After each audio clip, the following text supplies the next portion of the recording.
రగులుతుంది మొదలి పదా వన్నె మారి కన్నెయదా.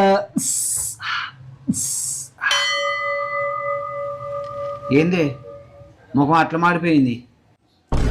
మొన్న ల్యాండ్ తీసుకున్నది మీ మమ్మీ పేరు మీద ఎందుకు చెప్పించినావు, నా పేరు మీద ఎందుకు చెప్పేయాలి? అగో ఏం మాట్లాడుతానవే? ఆమె నా కన్న తల్లి, నన్ను కన్నది, నన్ను సాధింది, నన్ను చదివించింది, ఇంత పెద్దోని చేసింది, ఒక ప్రయోజకుని చేసింది. ఆమె ఏదో నాకు ఆయనతో ప్రేమ ఉండదానే? మరి బ్యాంకులో 20 లక్షల లోన్ నా పేరు మీద ఎందుకు తీసుకున్నావు? పిచ్చిదానా నువ్వెవరే? నువ్వు నా భార్యవి, నీ మీద నాకు ప్రేమ ఉండదానే? నీ అబ్బా నీకు నాకు లొల్లినప్పుడల్లా ఊకే నేను మా ఇంటికి పోతా నిన్ను వదిలేసి, నేను మా ఇంటికి పోతా వదిలేసి అంటావు కదా. ఇప్పుడు పోతే నువ్వే కట్టుకోవాల్సింది వస్తాయి 20 లక్షలు. అట్లుంటది మనతోని. ఇప్పుడాను పోతా మా ఇంటికి, పోతా మా ఇంటికి.